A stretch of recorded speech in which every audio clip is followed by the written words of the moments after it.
What kind of temptation do you think it would take to marry you, Carla? I mean, people would be paying money to me to try to marry me. I'm such a catch. Welcome to Pennies and Popcorn, the show about real money lessons from the world of TV and movies. With your hosts, Carla Cash and Robert Davidson, a couple of personal finance geeks and movie lovers. Welcome to today's show. In some recent past episodes, we explored the Regency era when we talked about Bridgerton, and we just did a show on You've Got Mail where they prominently discussed a book called Pride and Prejudice, and we felt like we needed to bring those all together. So today we're doing the 2005 Pride and Prejudice movie starring Keira Knightley. So I am beyond excited to do this episode today. It is for sure one of my all-time favorite movies. I absolutely love it. I love the book. I've read the book at least 3-ish times. I bet you read that every year. I am not Meg Ryan and You've Got Mail. I do not read that book every year, but I have read it a number of times, and I've seen the BBC adaptation, and I've seen the 2005 adaptation. Fun fact, what other famous movies are based on Jane Austen novels that might surprise you? Do you know? Is there a movie called Emma? Okay, so there's like the straight up adaptations. There's been at least a couple adaptations of Emma. There was the Gwyneth Paltrow one, and then the one with I think her name is like Anya Taylor-Joy or something like that. The girl from Queen's Gambit. And yeah, there's like straight up adaptations. I mean, all of Jane Austen's books have been adapted into movies. Before I get to the fun movies, can you name all of Jane Austen's 6 books that she published during her life? I'm going to say no. Give it a shot. I bet you can get 3. You've already got 2. Yeah, so there's Pride and Prejudice, Emma, Sense and Sensibility. Correct. Those are the big 3. Can you go beyond that? Is there like a Mansfield Park? Yeah, that is correct. That's number 4. Northanger Abbey? Oh, I'm so proud of you right now. This is a really good moment for me. That is correct. We're up to 5. I'm at a loss. So the other 2 that you're missing are Persuasion and... Wait. I said 5. 6. Yeah, that was 6. Persuasion? Yeah. So you're just missing Persuasion. That's respectable. That's totally respectable. 5 right. out of 6 ain't bad. Yeah, no judgment over here. All right. I mean, we're doing an episode on Pride and Prejudice, so you had 1 to start with. I focused on Keira Knightley and not Jane Austen. Sorry. Keira Knightley is pretty great. I will say Elizabeth Bennet is not supposed to be that hot. Like, she's supposed to be, pleasing to look at, but it's her personality and her charm and her wit that win her over to Mr. Darcy. So she's not supposed to look like Keira Knightley, but I loved Keira Knightley in this movie. I thought she did a fantastic job of portraying Lizzie, so I'll give her a pass for being so hot. Well, I mean, so there's Rosamund Pike and Carey Mulligan. So, I mean, there's a bunch of hot sisters in that family. Yeah, lots and lots of hot sisters. It's hard to decide which one of them is the hottest. They're some pretty good-looking gals. Yeah. Which one is supposed to be the most beautiful? Rosamund Pike, Jane, who's from Gone Girl. Well, I read that Keira Knightley was selected, like the director was a little bit nervous about including her in the movie because she's such a beautiful woman. But that she was kind of like a tomboy, and some of her other quirks and characteristics in some of her other roles made him feel like she could pull it off. And at the same time, I think he really liked Matthew Macfadyen, the guy who plays Mr. Darcy. You might know him from Succession. He was totally unknown outside of the UK before this, and I think he needed some star power to pull off the movie. Yeah, so Matthew Macfadyen is so wonderful as Mr. Darcy. I completely fall in love with him every time I watch the movie. But it has kind of been tainted for me now that we've watched the TV show Succession, where the same actor plays like an epic asshole. So now when I go back and watch Pride and Prejudice, I'm just like, oh yeah, there's Tom, the jerk from Succession. You picture him having a human footstool as Mr. Darcy? A little bit. And I try so hard to put it out of my brain, but he's so good in the role in Succession. Like, he's memorable. It sticks with you. So you're before you gave me some trivia, you're going to talk about other like spin-offs of Jane Austen works that were interesting. I feel like I've heard a piece of trivia before about Emma being Some other famous movie being based on Emma. Am I supposed to guess? That movie is, drumroll please, Clueless with Alicia Silverstone from like the 90s. Yeah, it is like a pretty true adaptation. I mean, it's obviously set in modern day America or 90s America. I guess that's not so modern anymore. But yeah, it's other than that, like the plot stays pretty true to the Book of Emma. And then the other fun one that I was going to talk about is Bridget Jones's Diary, which is also based on Pride and Prejudice. And Mr. Darcy, there is a character named Mark Darcy in the Bridget Jones's Diary movie. He is played by Colin Firth, who played like the actual Mr. Darcy in a true adaptation of Pride and Prejudice that was done by the BBC. I thought Hugh Grant was in Bridget Jones's Diary. Yeah, he was like the Wickham character. I don't think his name was Wickham, but he was definitely the Wickham character, which is kind of the bad guy of Pride and Prejudice. Well, I don't think we'll be doing any episodes on Bridget Jones's Diary or Clueless anytime soon. Two movies I've actually never seen. You've never seen Clueless? How did I not know this about you? Not in its entirety. I've seen like snippets before on TV while rapidly changing the channel away. Okay. Well, we'll see about that. I don't know. Clueless has some good money stuff. I might make you do that. In any event, today we're focusing on Pride and Prejudice, which is a true adaptation of Jane Austen's novel set in Regency era England. No like modern style adaptation, just a, true to the era take on the book. So, general impressions, did you like the movie? I mean, it's okay. I mean, it's a little long for my taste. It's a full 2 hours, right? It is. I think it's actually 2 hours and 12 minutes, if my memory serves correctly. Yeah, I mean, I could have done with a little bit less of a lot of it. I thought it was just so charming from start to finish. And I actually watched a short documentary about the making of the movie, and all of the actors were talking about just how incredibly wonderful of an experience it was to shoot the film, that they were all just having such a lovely time. They all got along so well. And it's, set in the most beautiful place. I think they did shoot it on location in England. And it's just these rolling, lovely hills, and everything about it just warms my heart completely and thoroughly. The music is especially beautiful, and I'm going to try to play for you guys a rendition of the classic theme song from the movie, which is just stunningly beautiful. So stick around for that at the end of the episode. Well, I did appreciate Judi Dench's performance, and I'm a big Donald Sutherland fan, Kiefer's father, for those of you who don't know him. Yeah, they both have wonderful roles in this movie. It really is a pretty stellar cast. So, should we do a brief plot summary for those who are not like Meg Ryan's character and You've Got Mail and haven't read Pride and Prejudice super recently? I think that would be wise. Okay, so we're not going to get too deep in the weeds because it's actually kind of a complicated plot, but the basic gist that you need to know for Pennies and Popcorn today is that the main focus of the story is the Bennet family. You've got Mr. and Mrs. Bennet, and they have 5 young daughters, which is kind of a problem for them because the estate that pays them an income is not allowed to pass to any female heirs. It has to go to a male heir, and they don't have any of those lying around. So the estate is going to pass to the closest male heir, which is a cousin of theirs. So basically all that means is that there's a lot of pressure on these 5 young girls to marry pretty well because they're not going to get any kind of inheritance. So they are really, really anxious to make a good match. That's pretty much all you need to know, I think, for today's purposes. So I guess with that in mind, let's go ahead and dive into our first clip. This is taking place at a ball, and all of the Bennet daughters are there. And they see these 2 gentlemen and lady walking in together, and they just have like a very fine appearance about them. So the room kind of quiets down and everyone turns to look at them and see who they are. And we're going to be listening to a conversation between Lizzie Bennet, who is the heroine of Pride and Prejudice, and her friend Charlotte as they kind of gossip about these people who've just walked in. And before you start this clip, Carla, let me apologize to all of you out there. I feel like these clips are impossible to understand.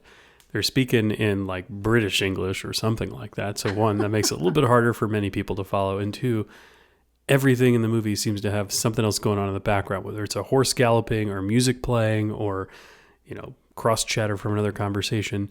I feel like it's really hard to hear. So our apologies. Here we go. So which of the painted peacocks is our Mr. Bingley? Well, he's on the right, and on the left is his sister. And the person with the quizzical brow? That is his good friend, Mr. Darcy. He looks miserable, poor soul. Miserable he may be, but poor he most certainly is not. Tell me. 10,000 a year, and he owns half of Derbyshire. The miserable half. So he's worth £10,000 a year. What is that today? It's really difficult to put an exact number on what that would translate to today. There are a lot of different takes on what the right approach is to translating wealth from Regency era England to today.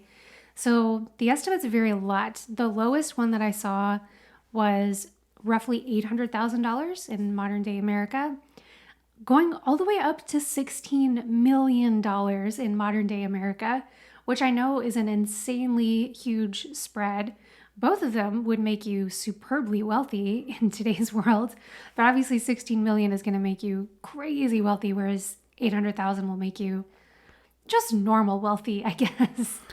If I'm trying to guess at it, it's probably closer to that upper end range. It's somebody who really has a surplus of funds and is orders of magnitude, multiple standard deviations away from the mean income.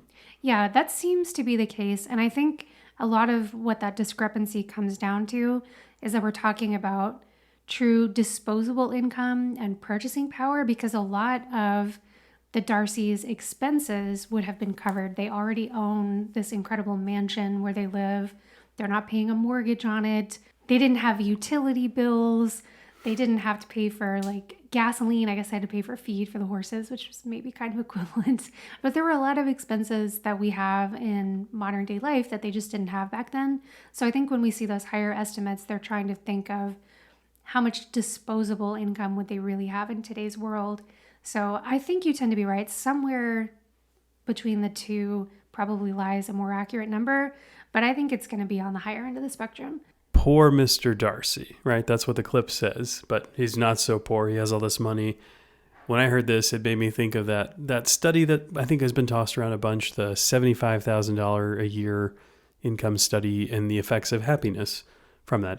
That was a study done by Angus Deaton and Daniel Kahneman in 2009, and it's been partially debunked. I think Matthew Killingsworth did a study that really partially debunked it, because there's a few different elements of happiness that they were looking at, and they were looking at reflections on your past happiness. And I think his data was a little bit more relevant. But the synopsis of that story was that once you have your basic needs met, once you earn about $75,000 a year, which in today's inflationary market, everything from 2009 till now is probably more like, $85,000 or $90,000 a year. But once you earn enough to have your basic needs met, increases in your income don't really translate to increases in your overall happiness. And even though that's been partially debunked, I guess I kind of want to talk about that in Mr. Darcy, right? Yeah. He looks kind of grouchy, right? Yeah, I mean, that's what they're talking about. He owns half of Derbyshire, is what they're whispering about in this clip. And Lizzie Bennet's response to that is, does he own the miserable half? Because he looks so down in the mouth and just like an unhappy dude. So it certainly seems like there's not a true correlation between having lots of money and happiness. I tend to think those studies are pretty accurate. There's so many stories of celebrities and politicians, people who have, really climbed far up the ladder in life, certainly in terms of financial success, and they are just miserable. You see stories of suicides, you see a lot of drug addictions that people are struggling with. So my take tends to be that I think those happiness studies are about right. Once you have enough to cover your basic needs and give you enough money to have some fun and play around with, I don't think it gets much better than that. So I think one of the findings that is really true from those studies is that above that $75,000 a year number, the way that bumps in the road, unexpected strife, the way that affects you is definitely it kind of plateaus above 75. When you're able to swallow some bumps in the road, you don't seem to respond as much to them. It's not like having a whole lot more money makes you a whole lot happier when something unfortunate happens. Whereas if you have meaningfully less than $75,000 a year in income, when something unfortunate happens, it's a really big deal for you. And that creates a lot of stress and a lot of uncertainty. And I think that's what is really the big driver for folks. When you don't know how you're going to solve all your problems and you don't have enough money to accomplish them, it leads to a lot of heartache and a lot of strife just in day-to-day living, which affects your happiness. I think what the studies have recently shown is that your relative wealth is what drives satisfaction, not your absolute wealth. So it's sort of where you stand amongst maybe your peer group or your friends and family and, the people that you're close to, not just the total amount of money that you have. So I actually have an interesting factoid about that when it comes to Keira Knightley, the actress.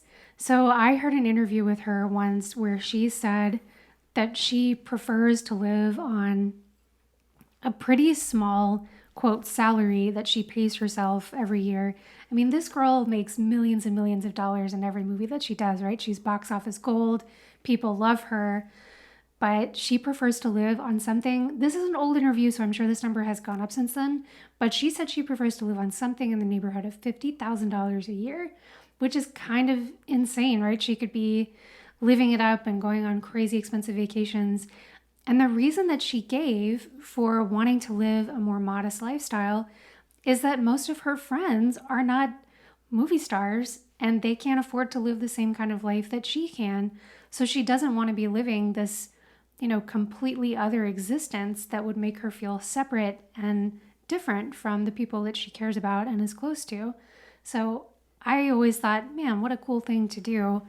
And hopefully, she'll give away a good amount of that wealth if she really is living on that small of a percentage of it. I'm sure she treats her friends and family and takes them on nice vacations from time to time. But yeah, for her normal day-to-day expenses, that's what she tries to aim for, which I think is pretty darn cool.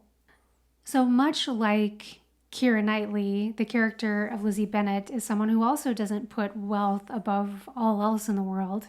In fact, I think one of the things that has made her a really enduring heroine and why people keep going back to this book so often after all these years since it was written in the early 1800s is that she is somebody who puts herself and her moral principles and her happiness above material things. She is not somebody who's going to just jump at the first chance to marry whoever she can because she's afraid of falling down the ladder of society and having to work for a living. So let's take a listen to our next clip. Lizzie Bennet gets 2 marriage proposals in the story of Pride and Prejudice, and we are about to hear the first one coming from her very silly, just ridiculous human being cousin named Mr. Collins. And he is giving her a marriage proposal that I would not be super excited to get. So let's take a listen to that. Dear Miss Elizabeth, I'm sure my attentions have been too marked to be mistaken. Almost as soon as I entered the house, I singled you out as the companion of my future life. But before I am run away with my feelings, perhaps I may state my reasons for marrying. Firstly, that it is the duty of a clergyman to set the example of matrimony in his parish. Secondly, that I am convinced it will add greatly to my happiness. And thirdly, that it is at the urging of my esteemed patroness, Lady Catherine, that I select a wife. My object in coming to Longbourn was to choose such a one from among Mr. Bennet's daughters, for I am to inherit the estate, and such an alliance will surely suit everyone. So romantic. This will suit everyone. It'll be fine, honey. Yeah. Let's get hitched. It'll be satisfactory. So the actor who plays Mr. Collins does such a fantastic job. That is not the way he normally sounds in other roles. He just completely transformed himself into this ridiculous Mr. Collins. So Lizzie Bennet ends up turning him down after this clip finishes, and Mr. Collins is just aghast at the idea that she's going to say no to him. So he is the cousin who is supposed to inherit the estate, and as he says, it would be a nice alliance for the person who's inheriting the Bennet estate to marry one of the Bennet daughters, so that when Mr. Bennet passes on, there's kind of a connection there, and hopefully Mr. Collins will have more incentive to take care of the other girls if they haven't gotten married. So he makes a valid point. It would be a nice thing for them to have some kind of a union. Unfortunately, he is just an extremely unpleasant dude to be around. And Lizzie is, fun and witty and bright. And like, they're not going to get along with each other. That seems very clear. But it would have been a financially smart decision, I think, for her to make. So what's your take on this? Was it too risky? Do you think she should have accepted his hand in marriage? I don't think it was too risky. First of all, she's Keira Knightley. Like, I'm pretty sure she's going to make out okay, right? It's going to be fine. She's not supposed to be that beautiful. She's just not. But she is. So there you go. I think it was not that risky. It seemed as though she had a lot to offer. She seemed likable in just about all facets, and multiple people seemed interested in her throughout the course of the movie. It may be risky in the sense that her siblings seem less willing to go be a spinster and have, the risk of being single and an old maid and having to go step out of society and do something that is perceived to be lower class. But it's not her job to go protect for them, right? I mean, they have their own opportunities for people to choose them and select them as a spouse, and it's not her responsibility to go take care of that. So I think she totally did the right thing. She doesn't need to pick her weirdo cousin. That's whatever. Yeah, I certainly agree. There's no need to confine oneself to a life of misery just to give your sisters a chance at like having a pretty meager income. I mean, Mr. Collins, like the estate that he's inheriting, we're going to talk about that in a little bit, but the Bennet estate is good. It's pretty solid, but who knows how much of a spender Mr. Collins is going to be, like how much he will be willing to spin off and give to the sisters. So well, I suspect he's not a crazy spender. I mean, he's a member of the clergy. He's got Lady Catherine telling him what to do. Yeah, but he also seems so obsessed with Lady Catherine and her wealth. I don't know. He might be a closet spender. He just doesn't have the opportunity to do it right now. So here's a question. Who's Lady Catherine's husband? Unclear. How does she have this like fancy house if the Bennet sisters can't inherit anything? Like, how did she get this? I think it's just differences in the estate encumbrances. Also, I mean, maybe the husband is there and we just don't see him in the movie or the film or the book. Seems like a plot hole. So I also wanted to take this clip to talk about another aspect of the Bennet's finances that is not prominently featured in most adaptations. It's not prominently featured in the book even. But Mr. Bennet, at some point in the book, it says, I'm going to actually read you an excerpt from it. Mr. Bennet had very often wished that instead of spending his whole income, he had laid by an annual sum for the better provision of his children and of his wife if she survived him. So he knows the situation that he's put his daughters in. He knows that it's either marry or work as a governess or in a dress shop or something. And he regrets it. And I think the way that it's kind of explained in the book is that they just always thought they would have a son and that son would inherit the estate and then he would be willing to go on and like take care of his sisters. Whereas they don't have that faith in Mr. Collins that he's going to continue on and do that. So they were just banking on this future thing happening of, oh, it's fine, we'll have a son someday. And then they spit out 5 kids and every single one of them turns out to be a girl, which is not, horribly statistically unlikely, right? So I think that is such an important lesson to take away from this, and something that just gets too often overlooked when people discuss this book, is that the Bennets are actually doing pretty well. They've got a pretty solid income coming in. Their income, I think, is supposed to be about £2,000 a year, which would roughly translate to roughly like 200-ish thousand a year in modern dollars. I mean, it seems like it should be 20% of whatever Mr. Darcy's is.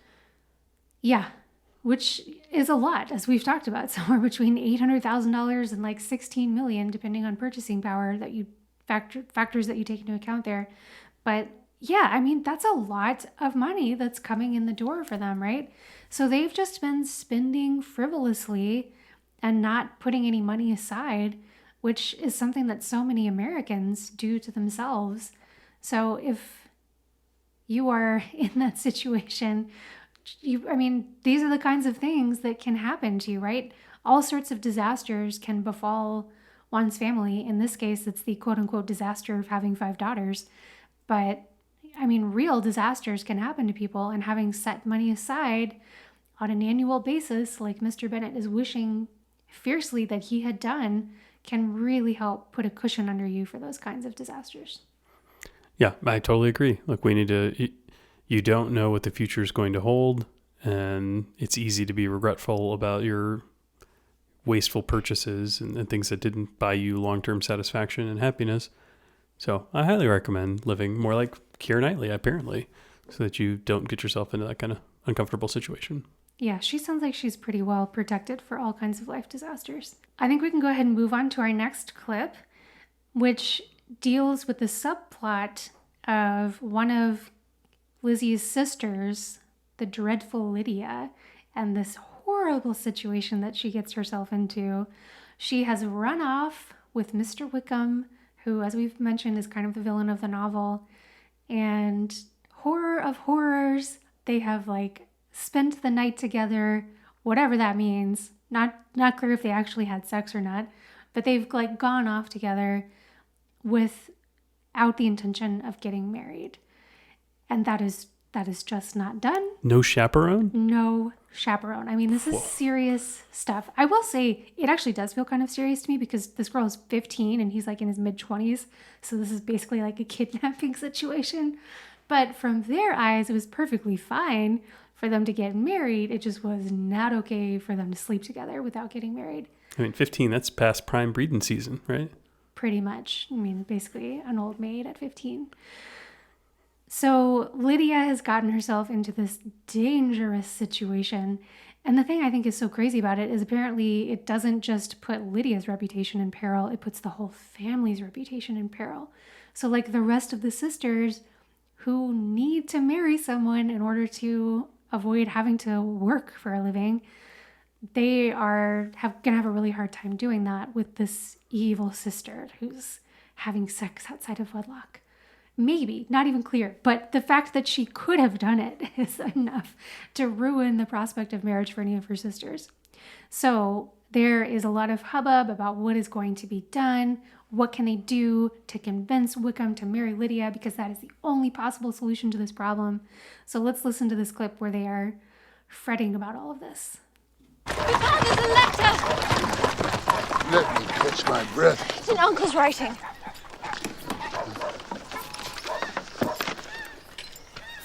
Who's found them?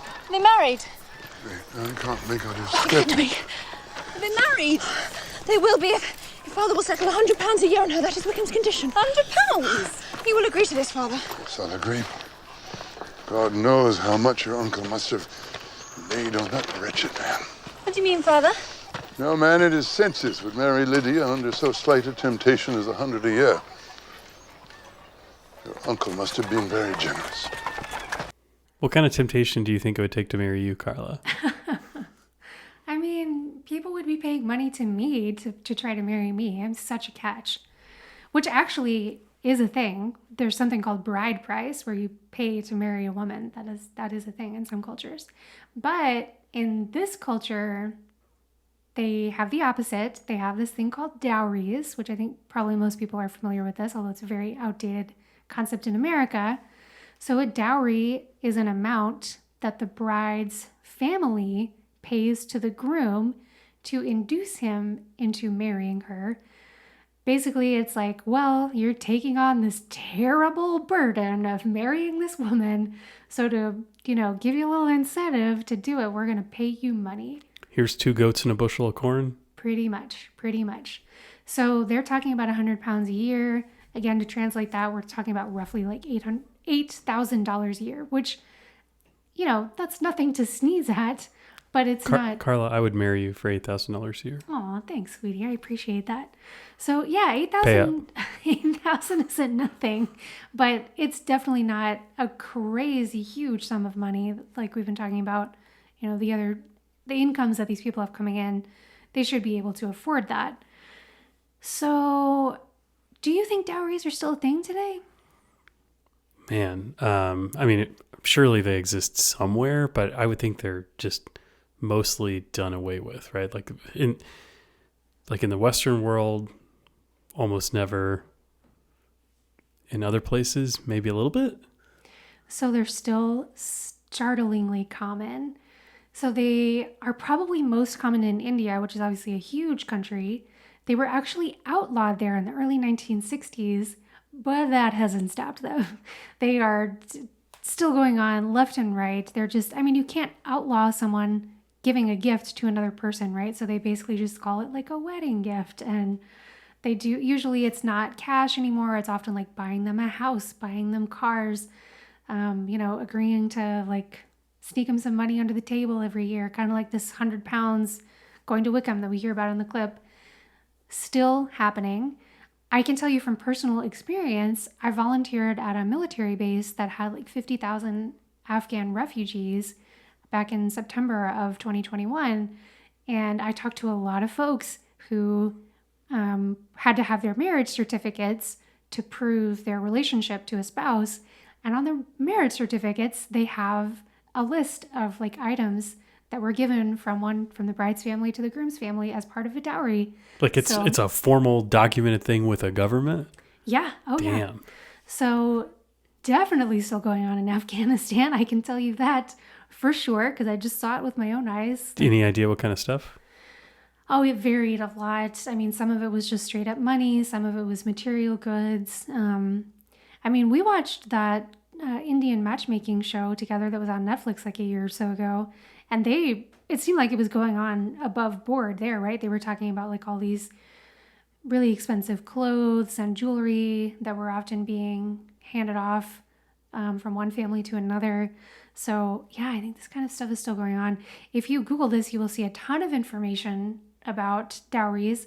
It's still happening in a lot of Middle Eastern countries, India being another major Asian countries, and quite a few African countries as well.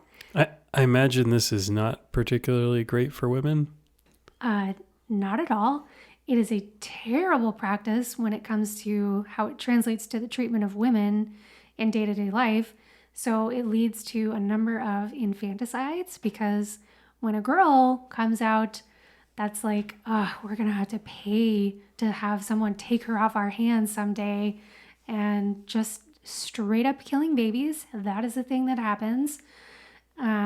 It leads to girls not getting nearly as much education because they want to save that money to put it towards a dowry and not waste it on education. Yeah, what's that going to be useful for? Also, I've seen there are some studies that conclude that the dowry price actually becomes more expensive if the woman is more educated, because I guess the men just don't want to put up with a wife who's like got some learning under her belt. For real. That's right.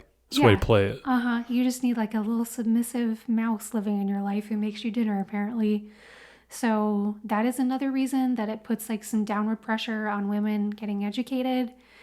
It's just a terrible, terrible practice that makes women seem like commodities and not human beings who people might enjoy choosing to spend their life with. So yeah, it has a lot of dreadful consequences for women and is a pretty awful practice that should be stopped everywhere. I agree. Yeah, that sounds pretty terrible. I had no idea that was so common in the world today. So Elizabeth Bennet, she got proposed to by Mr. Collins, and it was weird and uncomfortable. But as you said, that's not the only proposal she gets in the movie/book. She gets one from Mr. Darcy, too, which is also not great. Miss Elizabeth, I have struggled in vain and I can bear it no longer. These past months have been a torment. I came to Rosings with the single object of seeing you. I had to see you. I have fought against my better judgment, my family's expectation, the inferiority of your birth, my rank and circumstance, all these things, and I'm willing to put them aside and ask you to end my agony. I don't understand. I love you. Most ardently. Please do me the honor of accepting my hand. Okay, so this is like seems like it's going to be a romantic moment. They're in the rain, he's proposing marriage, and then he ruins it by speaking. I mean, listen to the things that he says. I have struggled to fight this feeling. I'm doing this against my better judgment. I'm setting aside the inferiority of your birth and your circumstances. What a proposal. Poor Lizzie Bennet. She's just racking up these dreadful proposals left and right. Wait. This seems way better than the Mr. Collins proposal. At least he's like, but I love you. Yeah, that's true. That's true. Mr. Collins did not say that. He's basically saying, look, society will frown on this match. However, society be damned. I really like you. Yeah, I suppose. Be my girl. I suppose. I mean, he worded it a little poorly, but that's really what he's trying to say.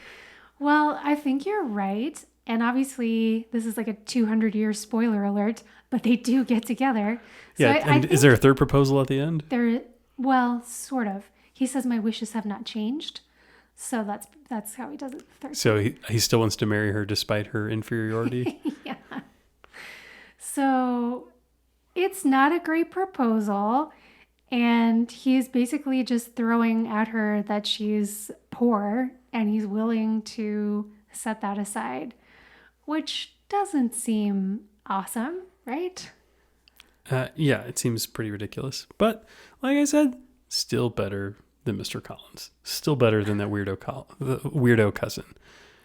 What this makes me think about, though, is the pressure from super wealthy people to... Did they feel pressure to marry into upper crust families? I know we were talking about this before. We'll jump to everyone's favorite Spin Doctors song and talk about two princes, right? It's Harry and William and maybe their experiences. Is that like the closest analog we have today to some really wealthy, well-to-do people who might feel some special pressure on who to marry? Yeah, there's certainly the most famous example of it that we have like intimate knowledge of because everything these people do is splashed all over tabloids. But I think it's a useful thing to look at because I think it probably demonstrates that this same kind of pressure that Mr. Darcy feels has not gone away. If you are a wealthy person, like super, super ultra wealthy, you probably do feel some pressure to marry someone like of a certain class in society. And, you know, Mr. Darcy, I think, feels a lot of pressure to keep this huge family estate going. And one of the main ways to do that back then was to marry somebody else who could provide like an infusion of cash to keep the estate growing and doing well over time. So he's completely throwing away his chance at doing that by picking Lizzie. So I think he's choosing a terrible time to voice these concerns, and he's basically just insulting her left and right, and she does end up rejecting this proposal for those very reasons. But he does have some kind of a point, I think, in saying, I've got social responsibilities, my family's counting on me, and I'm blowing one of my chances at living up to those obligations. So I think people like Prince William and Prince Harry probably feel a lot of that same kind of pressure. So for people like me who, before this episode, couldn't remember the names of these princes, why don't you refresh us on who they chose to marry, and did they pluck someone from royalty in another country, or what'd they do? Prince William and Prince Harry are the sons of Princess Diana and Prince Charles. So they are British royalty. And Prince William married Kate Middleton, who was from a reasonably well-to-do family in England, but definitely not royalty. Kate Middleton's parents made their wealth, which I think wasn't astronomical, but, solid, by running a party supply store. It's basically Party City, but I think like a little bit fancier, but more or less Party City. That sounds like it was scandalous, right? I mean, she didn't come from really upper crust society, and he, unlike Harry, Prince William is second in line to the throne, right? Prince Charles and then him? I think that's right. So it was pretty important that he marry someone that was good enough for the family, because this person could genuinely be queen someday. In fact, it's probably likely that she will be queen someday, right? So it was important to the family. And yeah, I think it was kind of a scandal at the time that he wasn't picking someone else of royalty or someone from like an uber wealthy, successful family. I mean, these were Party City folks. So I think, everyone has been proven wrong. Kate Middleton seems very lovely and they seem to have a happy life together. What about Harry?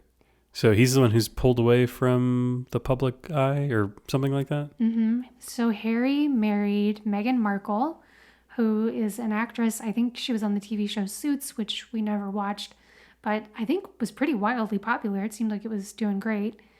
And they fell in love. She left behind her acting career to go be a princess and just got a terrible reaction from British society. Tragically, I think a lot of the blowback that she got is because she is half black. It's been really awful that she did not get that same kind of welcome that Kate Middleton had. Even though that welcome wasn't so great to begin with, Meghan Markle, I think, was like a step down in everyone's eyes. Well, yeah, I mean, she wasn't from a wealthy family. She was just a mini celebrity, like a D-list actress or something. I don't know how good of an actress she really was, but not somebody super famous.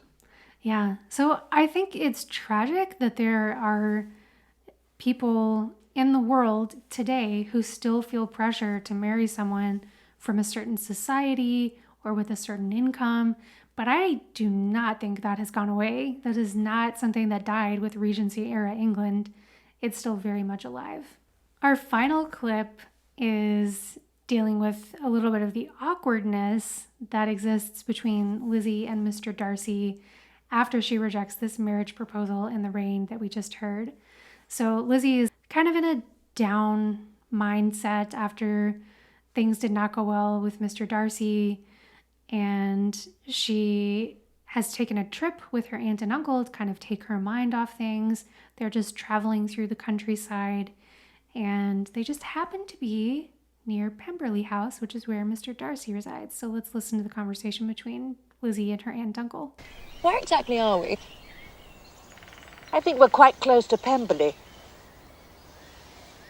Mr. Darcy's home. That's the fellow.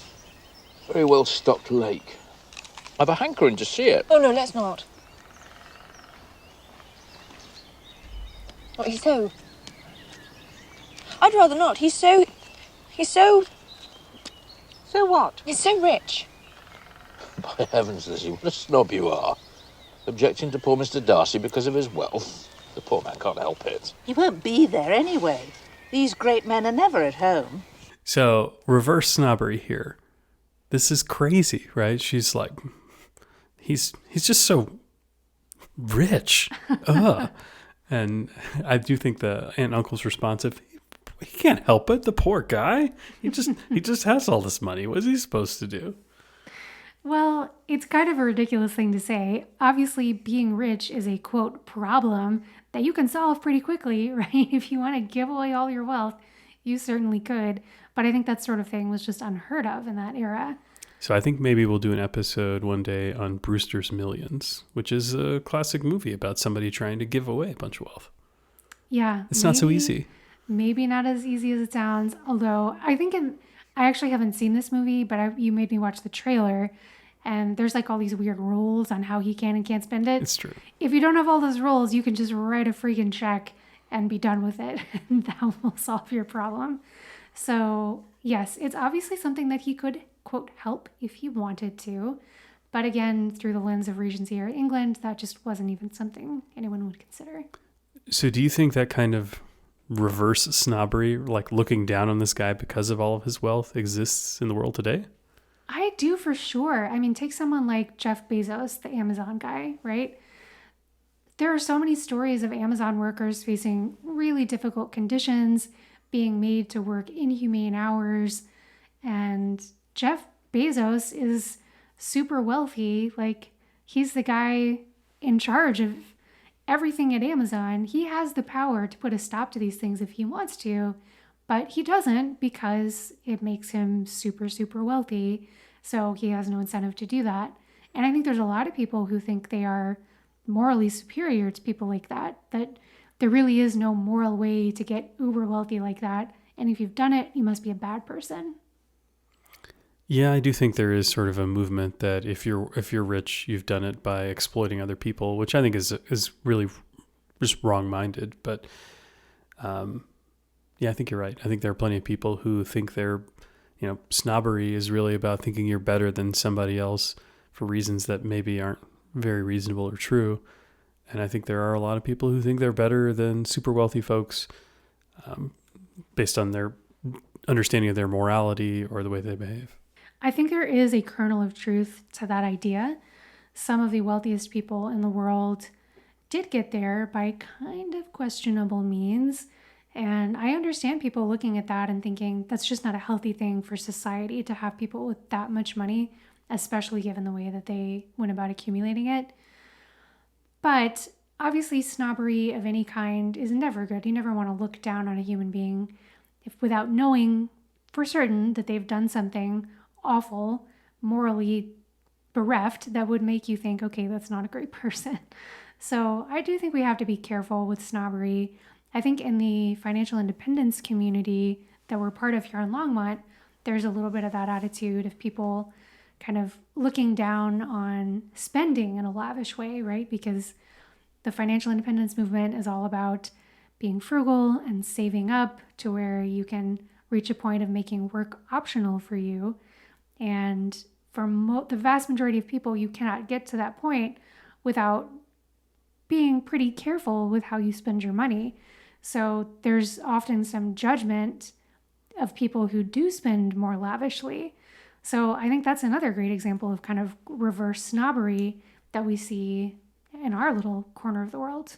Yeah, I think you're totally right. If we drove up in some fancy car, I think we'd get some judgmental looks from a lot of folks. Yeah, which again isn't great. I mean, I tend to agree that spending money on a super expensive car is not a great use of Carla funds. is the leader of this reverse snobbery crowd. That's what we're learning.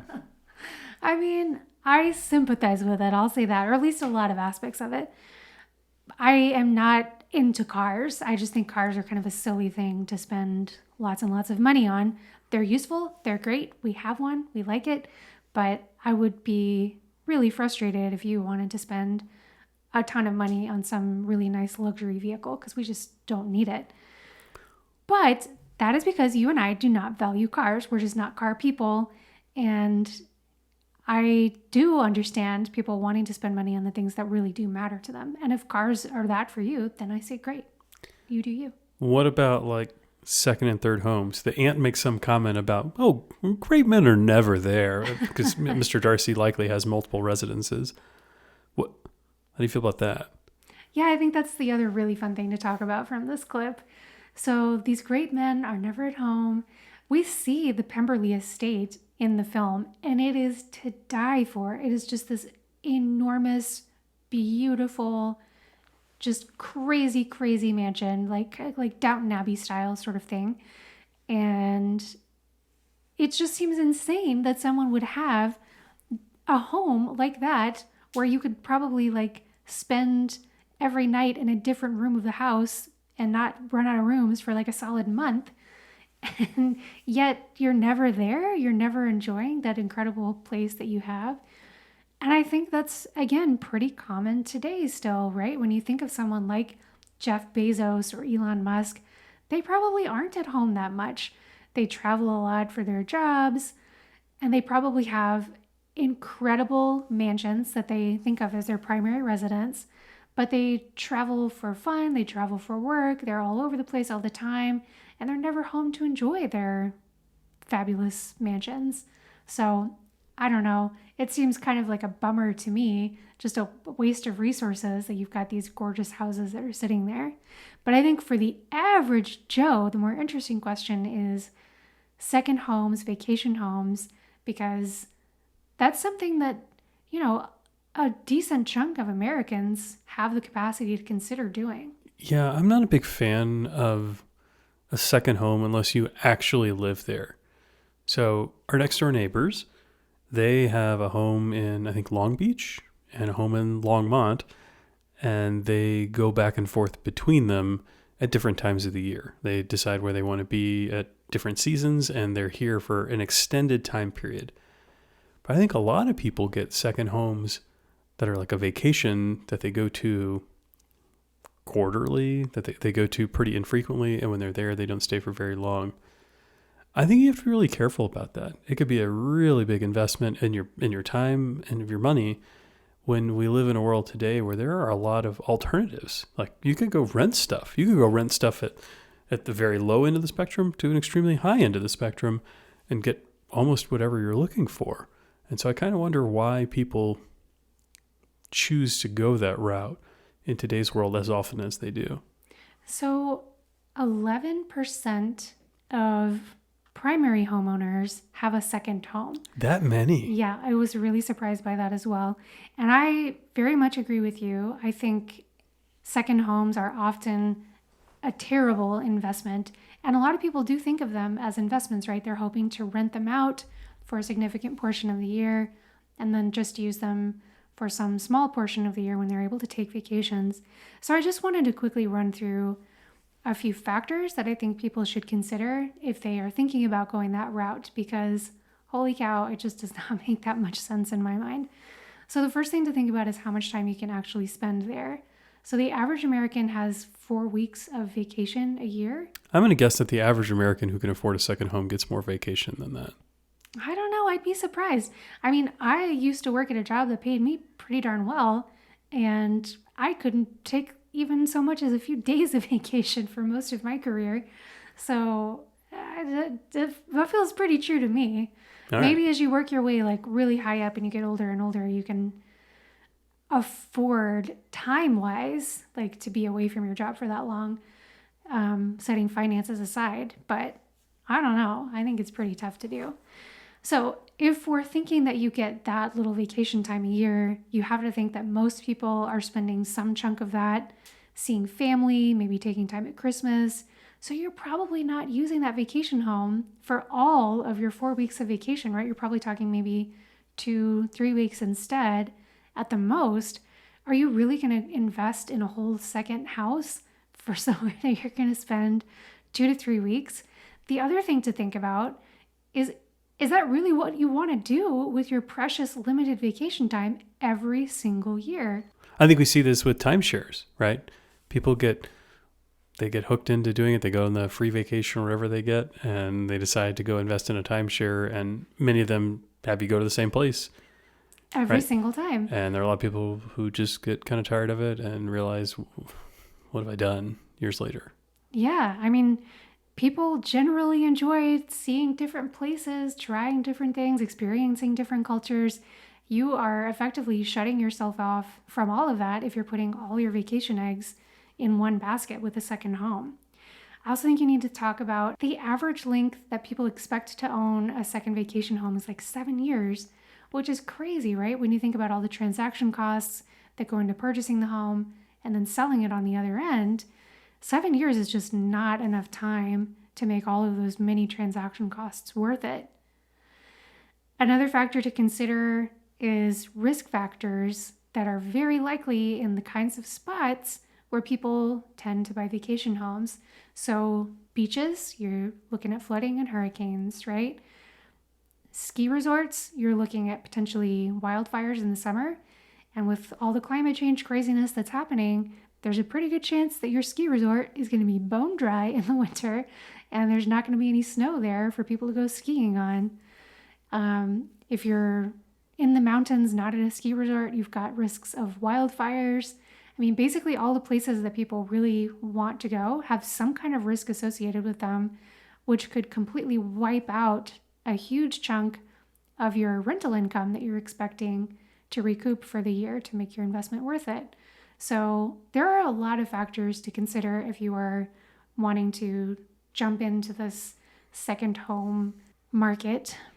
There's just a lot of things in play, and you need to run a lot of numbers and really be sure that it's going to be worth it and that you are emotionally okay with investing so much of your time and energy into one particular location.